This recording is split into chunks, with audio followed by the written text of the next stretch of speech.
এই আম ভর্তা বা আম মাখা আমার হাজব্যান্ড এই প্রথম আমার হাতে খেলো। জীবনে প্রথম খেলো আমার হাতে, এটা সত্যি কথা। Welcome back to my channel. আশা করি তোমরা সবাই অনেক বেশি ভালো আছো, আমিও ভালো আছি। এই তো দুপুরবেলা, শনিবার রবিবার বন্ধ ছিল, তার কারণে ভাবলাম যে বাসায় যেহেতু আম আছে আর যে গরম পড়ছে, দুজনে মিলে একটু আম ভর্তা করে বা আম মাখা করে খাই। আমাদের বাসায় সব কিছুই ছিল, এমন কোনো কিছু নেই যে আমাদের বাসায় নেই। এমনি হয়তো আমরা এতটা সংসারটা গোছাতে পারিনি, কিন্তু মোটামুটি যা আছে তা অনেকের ছোট এই কয়েকটা দিনের ভিতরে অনেকের ফ্যামিলিতে নেই। আমরা আস্তে আস্তে করে সব কিছু ঠিকঠাক করে নেব। আমরা আগে একটা সাবলেট রুমে থাকতাম, তারপরে এখন আমরা একটা 2 রুমের একটা ছোটোখাটো একটা বাসা নিয়েছি, যেখানে দুজনে আমরা শান্তিতেই থাকতে পারি। তারপর হচ্ছে এই যে এখন যে কথাটা বলা শুরু করছিলাম প্রথমে, আমার হাজব্যান্ড এই আম ভর্তা নাকি জীবনে প্রথম খেলো। হ্যাঁ, এটা সত্যি কথা। ও নাকি কখনো খায়নি, ও নিজে থেকে বলছে যে আমি আম ভর্তা এই জীবনে প্রথম খেলাম।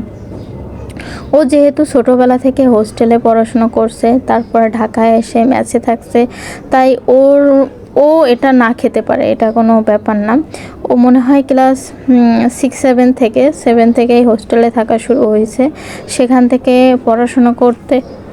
পড়াশোনার সুবাদে ঢাকায় ব্যাক করছে। ঢাকায় এসে এখন তো আর ওইভাবে বাড়িতে যেও থাকতে পারে না বা থাকে না। যেখানে জব করে সেখানে যার যার একটা কর্মব্যস্ততা আছে, ওরও কর্মব্যস্ততা আছে। তা আমি ভাবলাম, আমি জানতাম না সত্যি যে ও এই প্রথম আম মাখা খেয়েছে। আমি করলাম, আমারও খেতে ইচ্ছা করতেছিল, আর ভাবলাম ও কোনো দিন খায় নাই, তাহলে ওকে একটু করে দিই। এখানে আমগুলো কুচি কুচি করে কেটে নিয়েছি। প্রথম আমটা কেটে ধুয়ে নিয়েছিলাম, এখন কুচি কুচি করে কাটবো। মানে কুচি কুচি করে যেটা করা করে আর কি, ওইটা করব। আমি বলতেছিলাম বড়টা দিয়ে কাটবো না ছোটটা দিয়ে। আমিও কনফিউশনে ছিলাম, কারণ আমিও 2-3 বছর হয়েছি ঢাকায় আসছি, কিন্তু আম মাখা খাওয়া হতো না।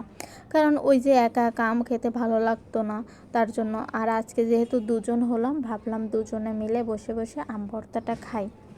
একটা মেয়ে মানুষ আমি দেখেছি, আমি নিজেকে দিয়ে এই কথাটা বলতে পারি। একটা মেয়ে মানুষ তার পছন্দের খাবার কখনো নিজের পছন্দ রান্না করে, আর সব থেকে বেশি রান্না করে তার হাজব্যান্ড কি পছন্দ করে। এই ব্যাপারগুলো আমার সাথে হয়েছে বা ঘটে।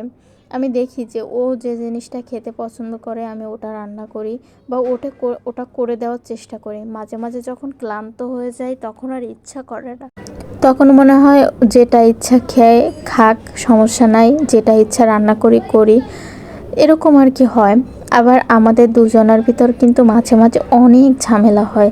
ঝামেলাগুলো যে কেন হয় সেটা আমাদের কোনো ব্যক্তিগত কারণে কখনো ঝামেলা হয়নি, মানুষের ব্যাপারগুলো এসে যাচ্ছে ঝামেলা হয়। আর ফ্যামিলিতে বেশি মানুষ থাকলে ঝামেলাও বেশি হয়। এটা আগে বুঝতাম না, এখন একটু একটু করে বুঝি। যেহেতু আমি একটা ছোট্ট পরিবার, যেমন আমার বাবা মা, আমি আর আমার ছোট ভাই ছিলাম, কোনো কিছুতে কোনো কিছু কমতি কখনো রাখে নাই। তাদের সামর্থ্য অনুযায়ী সবসময় ভালো কিছু দেওয়ার চেষ্টা করছে। আমার মাখানো শেষ, এখন ও মাখাচ্ছে, আমি মরিচটা ধরবো না। এখানে সবসময় ও খালি গায়ে থাকে, তাই আর বেশি সময় দেখালাম না। কারণ গরমেতে আর কি পড়বে বলো, যে গরম পড়ছে ইদানিং, আমারও তো ইচ্ছা করে না। এখানে ও আমটা মাখাচ্ছে কাসুন্দি দিয়ে। তা আমি জিজ্ঞাসা করলাম যে, ও বলতেছে জিভে না জল চলে আসছে খাওয়ার জন্য। টক দেখলে স্বাভাবিক ছেলে মেয়ে সবারই খেতে ইচ্ছা করে। আমি তাই খেয়ে দেখলাম লবণে হয়েছে কিনা। কি টক ছিল রে বাবা, সেটা আমি এখনো মনে পড়লে আমার জিভে জল চলে আসছে। কি আর ভয়েস দিব আমি। এই টক খাবারগুলা বা এরকম খাবারগুলা দেখলে সবারই খেতে মন চায়।